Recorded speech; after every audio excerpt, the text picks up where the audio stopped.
Friends for life. The church is approximately 3 miles away. You must be the most thorough best man in the world. Won't let a little thing like death come between them. I've got a fantastic new power. Would you show it to me? Look, if you don't stop, I shall call the police. Drama to die for. You just stay there. You go, please. Well, who? Just remember, she was my fiancée. You keep your hands to yourself. Randall and Hopkirk deceased. New drama starts Saturday at 8:55 on BBC One. Welcome back to Doctor Who Too Hot for TV. We're the podcast that looks at all things Doctor Who Extended Universe, and we're extending the universe even further with our look at the Doctor Who replacements of the 90s and early noughties. Once again, I'm joined by my brother Jackson. Say hi, Jackson. Good evening. And I'm joined by none other than Richie Morgan. Richie, how are you? Hello. Lovely to be back. It's great to have you here. And today we're talking about the reboot of Randall and Hopkirk Deceased. So I'd love to know, before we jump into the couple of episodes we've watched, what's our history with the show? It's funny because I know you've asked me on because I let nostalgia get the better of me a couple of months ago, and I bought the DVDs and I was in the group chat like, guys, I'm watching Randall and Hopkirk Deceased. But I have a strong memory of watching this because it was I think it was quite well hyped when it came out. And I was a kid who taped everything, so I remember taping it and rewatching it and stuff like that. And I seemed to be quite into it, but I remember I tailed off for season 2. With the rest of the viewers, I think. With the rest of the viewers, absolutely. But yeah, no, I remember being quite excited about it, being weirdly a big deal when it was happening, and which is a very weird memory, but yeah. Yeah, I remember it being hyped to buggery, and everybody loved Vic and Bob. Yeah. And I remember the original series was repeated on Channel 4 in the 90s. Was it Channel? I was trying to remember if it was 4 or 2. But the only thing I remember about the original series is the intro. Yeah. For listeners, sorry, I put my hands up and did the pose from there. And I've got the original series on DVD. I bought it in a network sale when that was a thing. And I tried to watch it, and it's unwatchable. But reportedly, you can tell where the recording break is because they were both raging pissheads. So they go to the pub at lunchtime in between recording. And apparently a lot of the time, the second half of the episodes, there's a lot more fluffs and a lot more fun and japery improvised on the set. But amazing. I don't think I'll ever rewatch that. I remember one of them looks quite haggard. Yeah. Which one is it? One of them definitely looks like he hits the... So Kenneth Cope, he only passed away this year, but the other guy... The guy that played Marty. Yeah, Mike Pratt passed away, I think, quite young. I think he just died when they were doing this. Oh, really? I might be wrong, sorry. First trivia clash already. Mike Pratt died in July 1976. Oh, well, but I'm talking shite then. You are talking shite. Jackson, what is your history with Randall and Hopkirk? This was event television for me. This was. I knew this was coming. I'm sure I saw clips of it in advance. I'd watched Shooting Stars as a kid and thought it was the funniest thing on TV. It was. And then I knew that Tom Baker was going to be in it, playing Doctor Who. Yeah.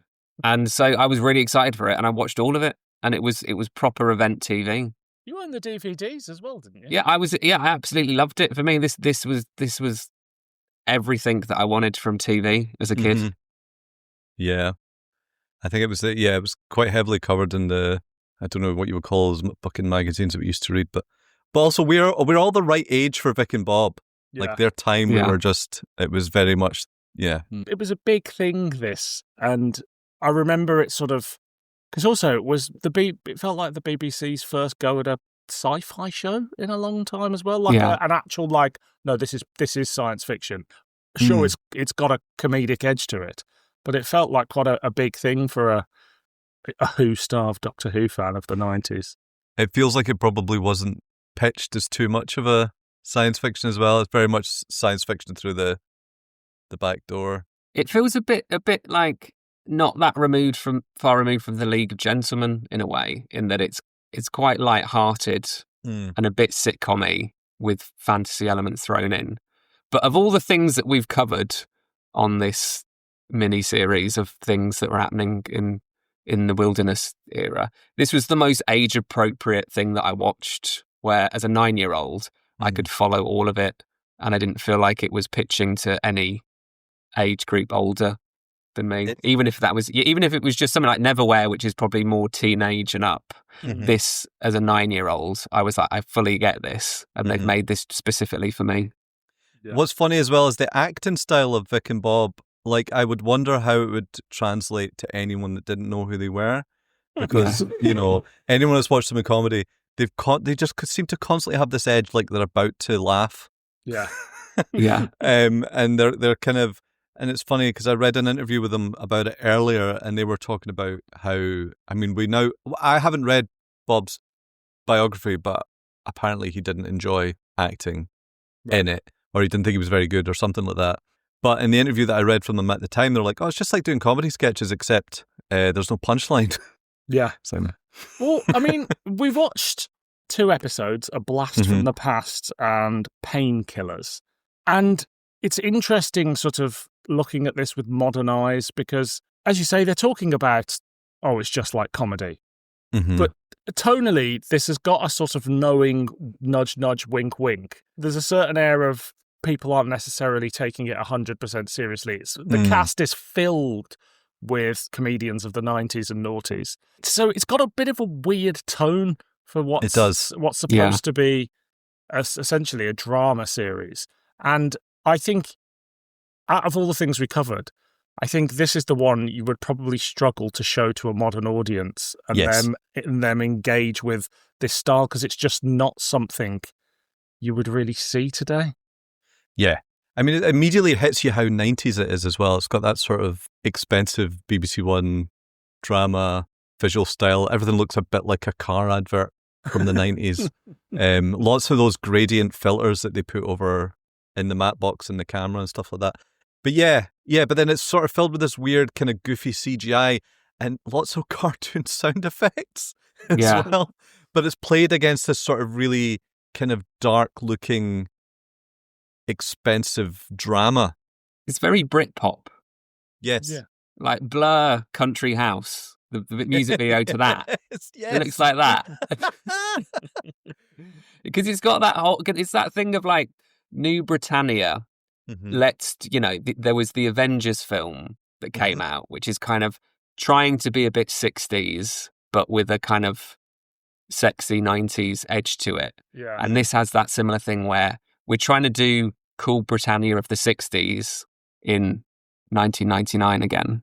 Yeah, it's kitsch, but there's got to be some cleavage involved because Loaded magazine viewers need to read it, to watch it too. So the first episode, A Blast from the Past, the reason we picked this one, it was written by Charlie Higson, but it is directed by Rachel Talalay, who obviously went on. At this point, she has directed the film Tank Girl, right? She has, yeah. And then here she is doing... And Nightmare on Elm Street did she do? Which is one of them. One of the later ones. Yeah. And here she is in British television. I guess in terms of the directorial style, does this in any way feel like modern television? Let's come to you first, Jackson. I didn't actually know why these 2 episodes had been chosen, and I missed the fact that Rachel Talalay had directed the first one. Because with the first one, I was like, I don't know why the fuck we should pick this one. Because I wasn't looking out for the direction, but all I felt was just like, God, this feels so empty. But in the way that how you said that Bob Mortimer described it as like a sketch show but without the punchlines, really, really fucking feels like that. In that it made me really appreciate actors. Yeah.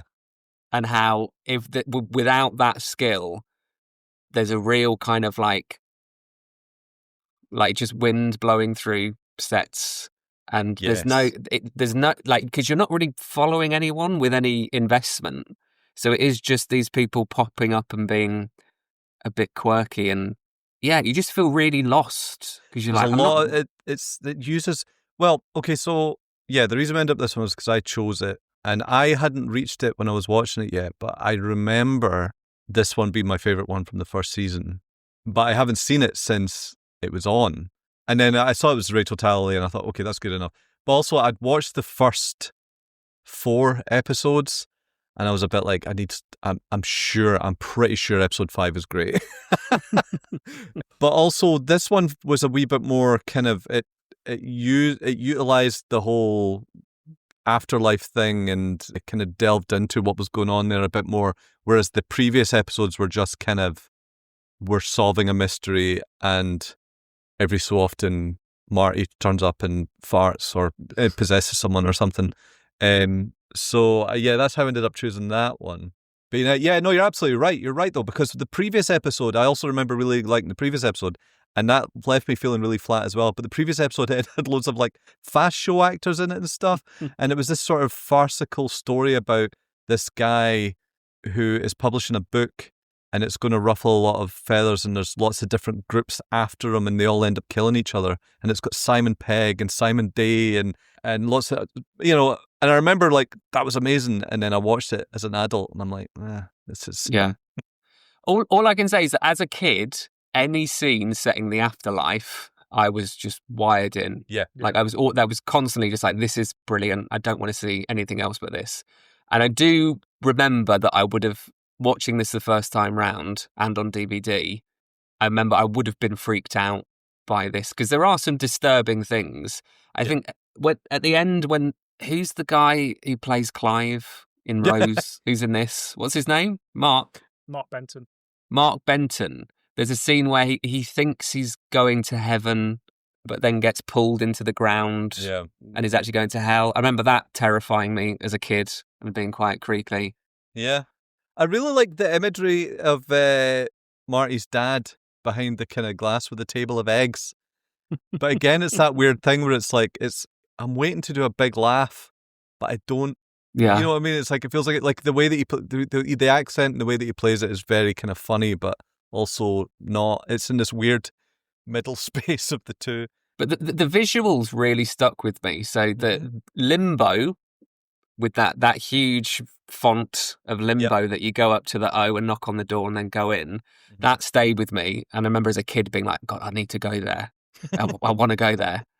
But there's other things, like obviously you've got all these sitcom actors, but then you've got really disturbing visuals. So that when I can't describe the plot of this to you, because it really just went past me. But me too. Paul Whitehouse is in it, playing, the disgruntled spirit of Vic Reeves's dad fought him in a police case, something like that. But when it locates him in the afterlife, it goes through this grid of people wearing these masks, and it's really, really creepy and really odd. And then you get Paul Whitehouse's scowling face. It's really unnerving, this mixture of scenes that should be funny but aren't funny, and then really quite horrific, strange. The visual stuff is mad because I feel like there's a lot of visuals happening for the sake of, because they've spent so much money on it. Yeah.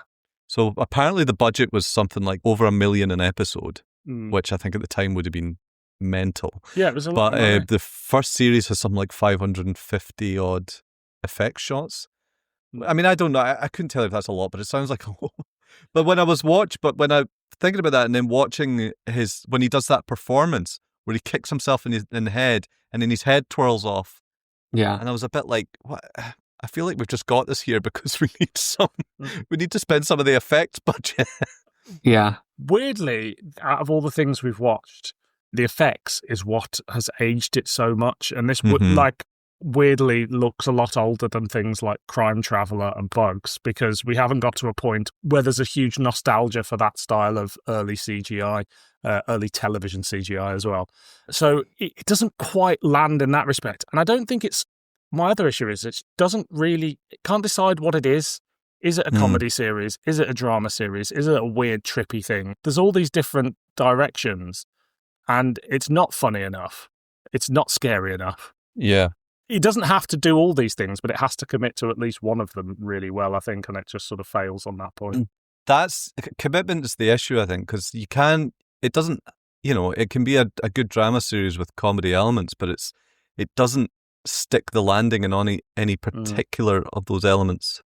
And I think that's the problem, really. The thing that really straight away, because I had no idea what this was going to be like rewatching it because I loved it so much. But the thing that really highlighted the disjoint between what I enjoyed as a kid and how it comes across now was that it's got the character of Vic Reeves' dad in it. And it's just Vic Reeves in a moustache. With a tash. No, there was somebody had the flashbacks and everyone was just wearing dodgy tashes, and it's like, this just looks like a Vic and Bob sketch. Yeah, it looks like a Shooting Stars sketch, but there's no jokes, and it's got a bit of a grey filter, and it's meant to be gritty, and it's really, really odd. And you're thinking there's gonna be a gag. They're gonna do an advert for Coldland or something like that, but it just doesn't come. And I'm also curious as to how did they get to this point where they were just like, we need to put every comedy actor possible into this? Well, it's Charlie Higson's company, isn't it? That's making right. it. Okay. So yeah, I think the company that got the rights. I was doing a bit of reading. Apparently, originally they were looking at Rick Mayall and Robbie Coltrane, which. Yeah. And then they ended up with Vic Reeves and Bob Mortimer, who put them on to Charlie Higson. And then I imagine from there it just turned into, we know people, Yeah. And that's how you ended up with all of the Fast Show are in it at certain different points. Mm-hmm. Oh, so it's not Higson's production company. He's the lead writer and sort of producer on it, is it? No, the producer, what's his name? Simon Wright. Yeah, he's the guy. And it's funny because I think also there was probably, looking at it as well, like realizing it was probably an attempt to, the idea of spending so much money on it was probably thinking it would take it to America or put it into syndication or whatever. Could you imagine Americans watching this? I know. I feel like at some point I can imagine this sort of creative conversation where at some point they've taken a wrong turn and then everyone's just having a great time and nobody's realised how bad it's gotten until they're watching the episode. Yeah. And they're going, But I think it's because there's no comparison. There's no UK TV comparison to be, we need to do this, this and this. So I think they were just probably left to be a bit like, we're doing a nostalgic remake of something, but with all the people that you like from all these sitcoms. So it's just a bit of a TV mashup in an odd way. What do we think of our two leads, Vic and Bob? I mean, yeah. Obviously, we all love Vic and Bob. And I think that watching this and what sort of enjoyment I get out of it comes from a lot of good faith on that front, just in terms of like, there's a bit of a cheekiness. If I was to be kind about the performances, I would say there's a bit of a cheeky edge to both of them, which I found a bit of enjoyment in. But that would be the nicest thing I could say about it. Yeah. I think that they've cast a duo, this comedic duo, without any real thought, because they are sort of on the face of it, the perfect casting. But without... They look great, and the press shots are like, you'd look at it and go, great, brilliant, perfect. Yeah. But yeah. But they are not actors. Like, no. You can see why they didn't really do anything else, because it's just, they're very good at playing comedic, almost characters within their sketches and things like that, but they do not. That's a very stylized sort of comedy, and here we're just the only long form thing they went to do after this would be like Catrick, right? Okay, I guess, which is way off from this. It was, for me, it was actually a little bit depressing to see these two people who I love from my childhood and still love. Like, I mean, I saw Bob Mortimer in that Amazon show about a bunch of comedians in a house trying not to laugh. Yeah. And he was fucking brilliant. Yeah. And so this has actually spoiled my thoughts on them a little bit, because it's all, they're just not, they do not have what it takes to lead a show like this. What they should have done is when they cast them, gone, we need to make this an out-and-out comedy here and make it, everybody should be putting in the same performance that Tom Baker's putting in almost, because it doesn't suit them to lead a drama series like this. I know. But again, that's not their fault though, is it? I mean, you'd think someone somewhere on the team would identify and go, this is at least, I don't know, did they audition them? I don't know how you would get to that point. Idea. It's amazing. Yeah. For me, the first episode, A Blast from the Past, I thought, God, this is just so empty. and lacking in any kind of cohesion. But the second episode, Painkillers, I remember watching that a lot because I used to rewatch the episodes a lot, and the second one was a favourite of mine. So in the second one, that flipped it around and reminded me of like, oh, I remember why I like this, and I think because it is a funny, zippy episode, I think you can see more what they were going for there in that they do get skits and gags and things to play with. It does still feel like a bit of a spoof, but I totally remembered why I liked it so much in that episode. And they should have just a lot more comfortable. Why I had very little, because I hadn't seen that second episode, why I had very little memory of the second series. But looking at the date, I'd turned 18 like 6 months previous. Yeah. My favourite episodes were that one and the one where they go to an English village and they can't get out of it. Do you know, I remembered that when I got to the end of Blast from the Past, I realised that the next episode was, the sort of folk horror one with Gareth Thomas. Yes, yeah. And they can all see Marty. Is it? I'm looking forward to watching that. No, I haven't seen it. I'm asking you. Sorry, you've got the DVD. It. Sorry, I literally watched episode 5 today, and then I jumped ahead because the only thing I remember is the end of the episode when Bob's tied to the stake, but that's it.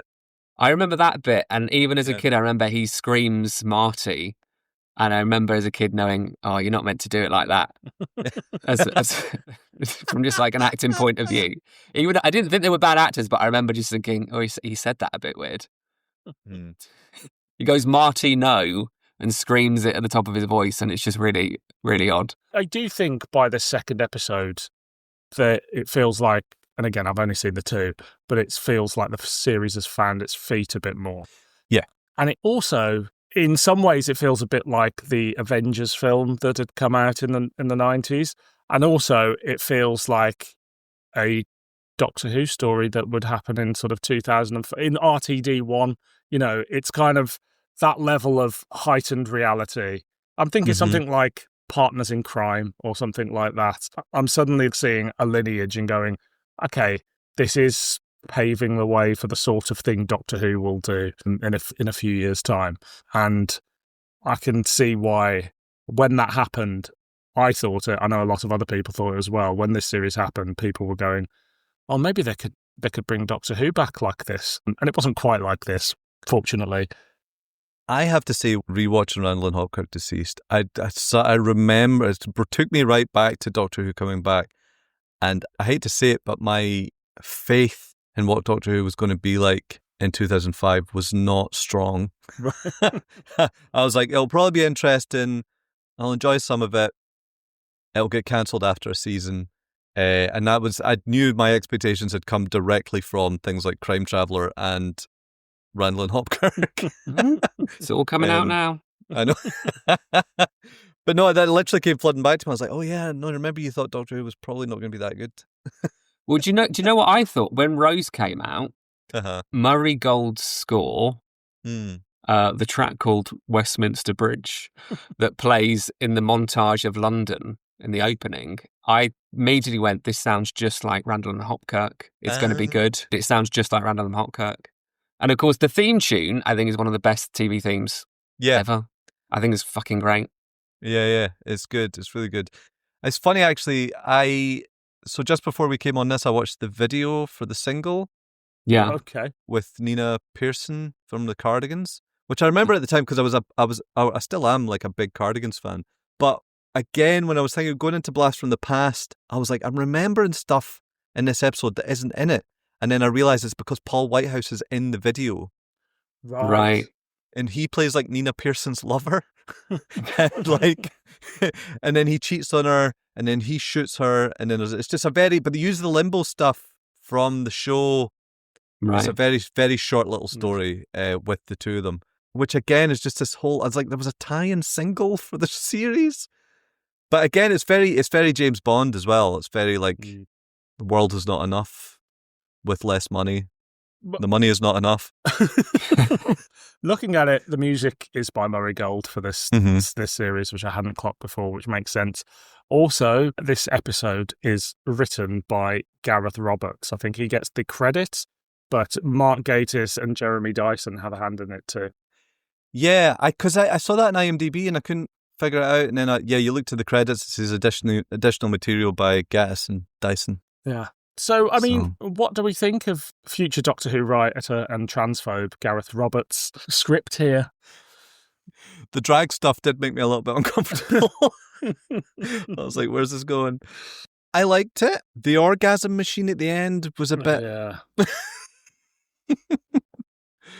But it felt very of its time as well. I thought a lot of the humour actually felt quite Red Dwarf. I did laugh. So things like, they take a painkiller, which means they don't experience pain until later. So them getting beaten up in the restaurant, Red Dwarf, that felt really Red Dwarfy. And even just like things like the truth because serums. it's a joke from Red Dwarf. Yeah. Oh, is it? Oh. I can't remember what episode it is, but there's the episode of Red Dwarf where they get beaten up and they can't feel it, and then they have to go for a meeting with the captain, and then they get battered. Oh, but this was before that. No. Red Dwarf was Red Dwarf was 99 or 98, I think. That was Red Dwarf. Wasn't this 99? This is 2001. Oh, okay. The bastards. But it's good that you made that link though, because you're right, it is very Red Dwarf. Yeah, but it also makes sense that if you had a studio audience laughing at this, it would make a bit more sense. Yeah, that's what I'm thinking. I know. I mean, the good thing about the Red Dwarf version is that they throw themselves about the room while it's happening to them. Yeah. Yeah. But it's still a good joke. It's still a good gag. So Roberts delivers quite an interesting script. It's 45 minutes of disposable Saturday night entertainment, and you can absolutely see why he was somebody that was on the radars of the producers of Doctor Who, because this does feel very much in line with that era. Did Roberts have a cameo? Did he play the sort of big adult baby that was in that?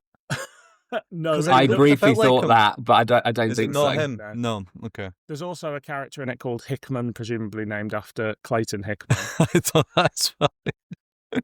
But what we haven't talked about, there are two other Doctor Who links, and obviously the big one is Tom Baker, who, I mean, he exists in this CGI afterlife. This could very well have been filmed on the same day as the skits from the Doctor Who night where he's in that CGI. Well, like it's Tom in that same mode, and this is sort of the beginning of Tom's second life as an actor, where he's this nostalgic figure and he's just being very fucking silly. I was thinking, watching these two, these are some good value Tom Baker stuff, because I tell you, the rest of the series, like that episode and the second one, they really use him in the second one. Also the bit when you're watching Tom Baker on something and he does something weird and you're like, I wonder, did he just do that? There's a good possibility that he just did that, like kissing Vic Reeves. Yeah, that's exactly right. Or when he talks into the teapot. Yeah. That was definitely him, right? Yes. That's got to have been him. I would quite happily just watch a compilation of Tom's scenes from throughout the series, because it is bizarre, but he's the only one that seems to really be treating this as a bit of taking it seriously, but treating it as a bit of a over-the-top joke, and I want his energy throughout. Yeah. He gets the tone of it. Well, he would have been filmed completely separate from the rest of the production, because it would have just been them in a studio for a week. Oh, yeah. Filming all because he's completely separate from the rest of the show. I feel like if he had complete control over Doctor Who in the 70s, where he could do just what he wanted, it probably would be this. It would just be him in a room being like, oh, you're a teapot, and oh, I'm a Hawaiian woman in a grass skirt. It's just, it just feels like him, but in a good way. He's not looking down the camera lens or any daft stuff like that, and he does get the tone of it better than any of the. I mean, Amelia Fox is good. Her role is very straightforward in what it's meant to be. It's it's the romantic lead, but she's a detective, independent figure and all that. But as a kid, watching Tom Baker in this was just great. As in, it was a bit of Doctor Who. So watching this, it did make me think about, like, why didn't more people go, I'd love it if Tom Baker was in my thing. But then obviously they've probably also, the industry knows what it's like to work with Tom Baker, maybe. Yeah. When did Swiss Tony happen? Because that's Charlie Higson as well, and he's in the first episode at least. I don't know whether he's in any more of it. But I remember Tom Baker's character in that being absolutely over the top and ridiculous. I wonder if Swiss Tony was after. Oh, yeah. Yeah. Oh, it was 2003. Okay. What this reminded me of is just how, particularly in our house, it's just insane how shows like The Fast Show, the lines and catchphrases from that was just like echoed around the house again and again and again. It was the same for Harry Enfield. And this might have just been our family. But before memes, those lines were just fired. It was like screaming them down a tunnel and hearing it just echo again and again and again and again. And there was just like no end to it for years. And because of the decline of the studio sitcom, I don't think it really exists.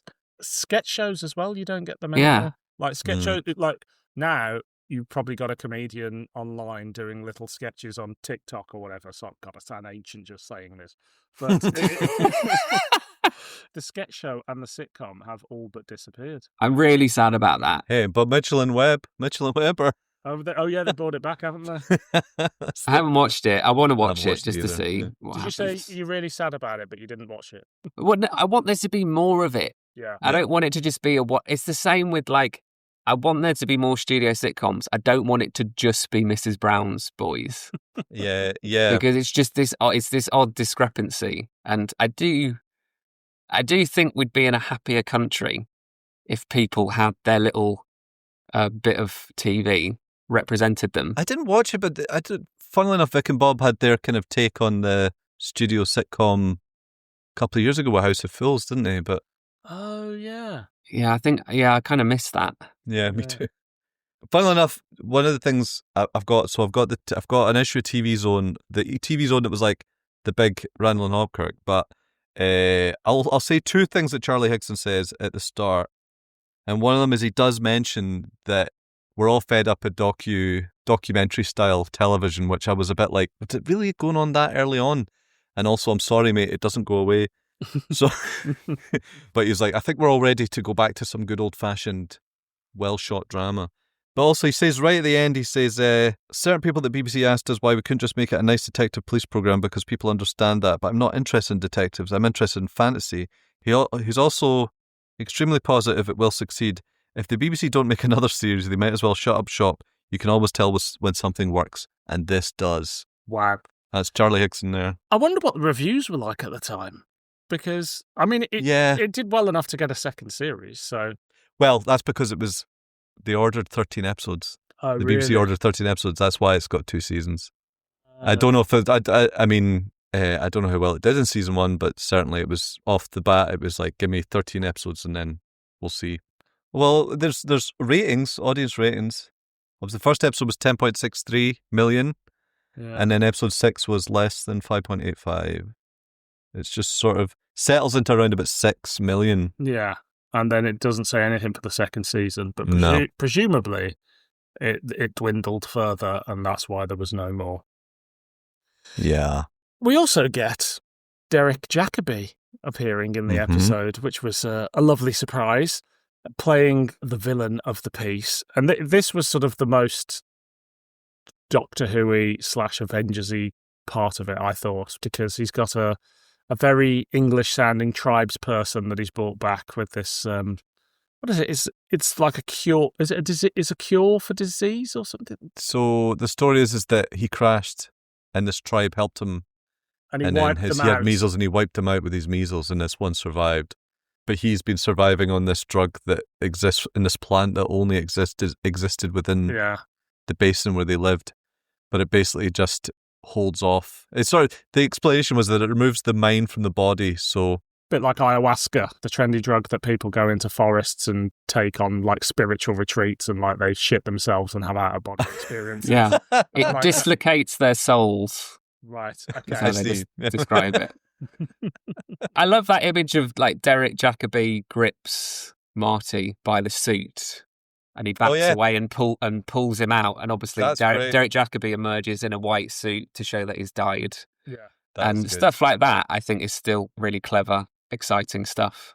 And also Derek Jacobi ripping off his face to show that he's a shriveled old corpse underneath. Yeah. It wasn't even a shit effect. No. It was really good. You could see why they only did it once, right? They were like, we've only got a chance to do this once, and he immediately puts it back on. It's an odd series. It's a weird thing to be, I don't know, it's like, I enjoy watching it, but I couldn't tell you it was good. I'd struggle to recommend it to anyone. Yeah. But it's such a curiosity. It's tonally just as a time capsule of a moment in my life as well. And it's just so, like, as soon as I put on episode 1 when I started watching the DVD, I was just like, it was potent. It was a potent feeling. That title sequence that looks like they've just filmed a pint of Guinness. Yeah. You know? And the font and everything about it. It's a time capsule of also a style of TV that doesn't exist anymore. And I'm not sure ever existed. I feel like it's very specifically this program. And maybe there is a world where it was huge and there started to be more and more shows like this, but it's just sort of disappeared out of the public consciousness as well. It's not something that people even remember fondly. It's just something that sort of happened and then it was gone and it sort of left no impact. Yeah, well, I mean, to take it to Doctor Who a few years later, like obviously Russell T Davies talks about when they were deciding how it looked visually, he made a very conscious decision to move away from that BBC drama style because it was on a Saturday night and it had to compete with a lot of reality TV, so it almost looked kind of soapy rather than trying to be like what that is, where it's sort of like, I don't know, I don't think it's shot in film. I think they were using that weird BBC method of emulating film on videotape. Yeah. Which I still don't really understand how that worked, but yeah, it had that look about it. As you say, it looks like a car advert from the time. Yeah. And the second episode is probably the Avengers meets a Carry On film. Yeah. And I think knowing Gareth Roberts, that's probably the thing he was going for. Yeah. So like when Tom Baker makes this kind of indigenous tribes person appears and it's like, this is my friend Inkal in Futu or something like that. And it's just played as this just, goofy looking tribes person. Yeah. Like it feels very Carry On. Mm-hmm. Yeah. And I don't know whether it's just that episode or whether that's what they went for. Well, there's even in a lot of them. Vic finds out that he can transmogrify, can't he, into other people. Yeah. And he says, I could be Winston Churchill or Britney Spears. And it sort of makes us think with his signified tits. Let me just Google how old Britney Spears was in 2001, by the way. Because that made me a little bit uncomfortable. And we get a Haitian woman with the voice of Tom Baker, which is quite a weird image. I've discovered my new fetish, apparently. Britney Spears was 20 in 2001. There you go. Yeah, I'll move away from that. No comment. Come on. It's not the most problematic thing that Gareth Roberts has done, so, That's true. Do we have much more we want to say on Randall and Hopkirk? I think the 2 episodes we watched are sort of better examples. Like when I was watching that second one, I did have a feeling of like, this is what they should have been doing all along. Right. Whereas when I watched the first series, it was a lot of it was quite dry actually, and just weird. And it was just sort of like that focus on weird mysteries with impossible solutions. Like how the first episode, like David Tennant goes away and does a murder while his robot distracts everyone and creates an alibi for him. And it's like, a robot? Really? I'll just finish by saying it's a weird show. I'm kind of glad it exists, but I'd be hard pushed to decide to want to rewatch it of a Saturday night. Yeah. I've got vague memories that the final episode of series 2 is set in a department store. And I'm pretty sure there's something like shop window dummies in there, or robots that look a bit like shop window dummies. And you've got the episode, you've got like the Gothic Horror Village episodes with Gareth Thomas. So it's like the new series. It's like someone squeezing for a poo. Yeah. It's nearly there, but it hasn't fully plopped out. It's funny when you think here is something in the show that's maybe ripping off Doctor Who, lifting from Doctor Who or Red Dwarf, because when you look at the writing credits, you're like, none of you have an excuse. I know for a fact you've seen the thing you're lifting from. That final episode is written by Mark Gatiss and Jeremy Dyson, and it is set in an abandoned department store. So, yeah, I mean, maybe I'll check that out. I probably won't.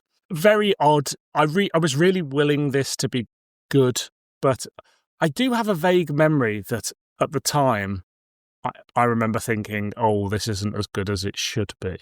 But I was too wrapped up in the Tom Baker of it all, just waiting for Tom to appear, because that's ultimately what I wanted. And I would have been 16, 17 when this was on. So I think my interests were elsewhere as well, you know.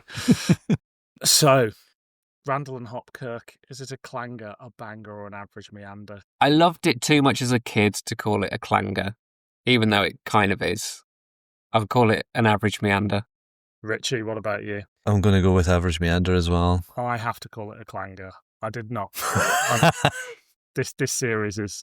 I don't know whether it's the worst thing... No, I think it is. It's the worst thing we've covered. Tom Baker was the only saving grace for me, to be honest. That's until we finally cover The Strangers. I'd be determined for us to do a podcast of The Strangers for ages. Yeah. What's The Strangers? Oh, it was a Sky One Rob Grant written sci-fi sitcom that ended on a cliffhanger and never got a second series. I remember seeing the first episode and going, nope, not for me. Jack Doherty and Mark Williams. I'll be there when you want to do it, Richie. Jack will not. My last memory of watching Randall and Hopkirk Deceased was that I remember watching it thinking, great, you've done this, you could do Doctor Who now.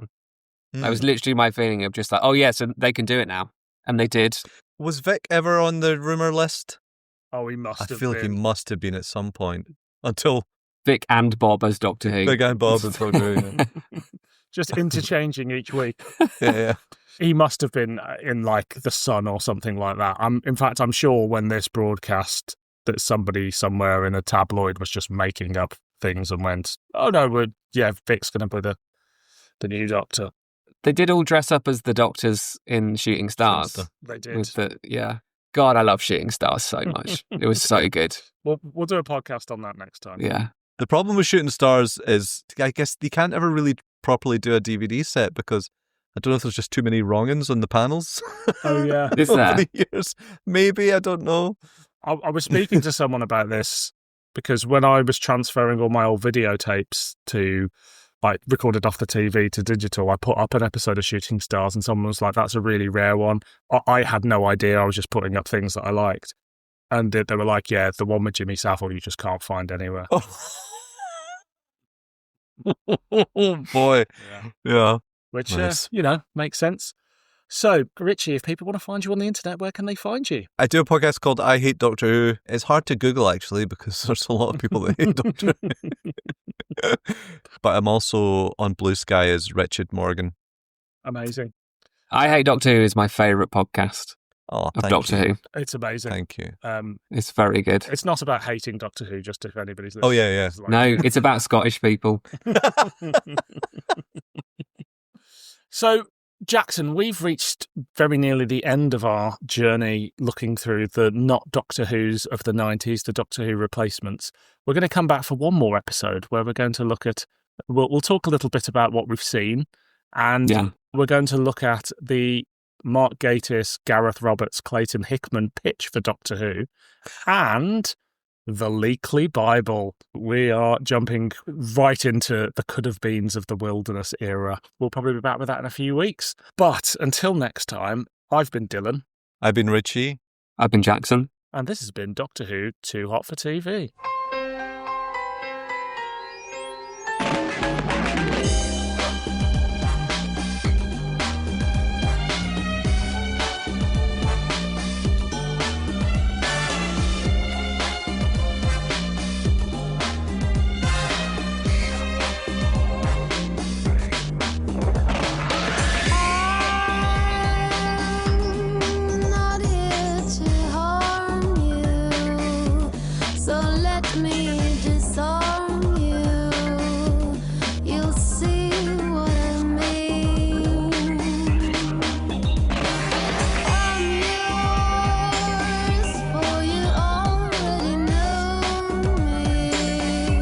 Stay with me and show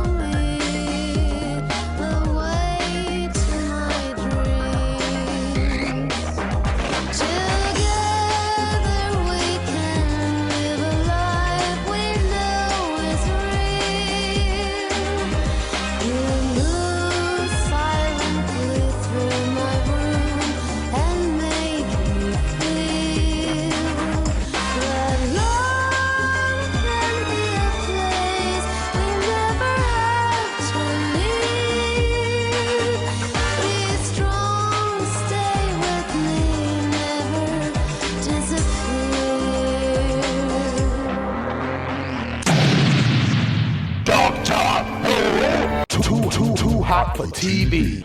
What do the wacky Vic and Bob have in common with the lovely Ken? Find out in Live and Kicking, Saturday morning at 9:15 on BBC One. Miss it, miss out. Mel C and Babybird Stephen Jones, The Ozone, in 45 minutes. First on BBC Two, Mad Dogs and Manties.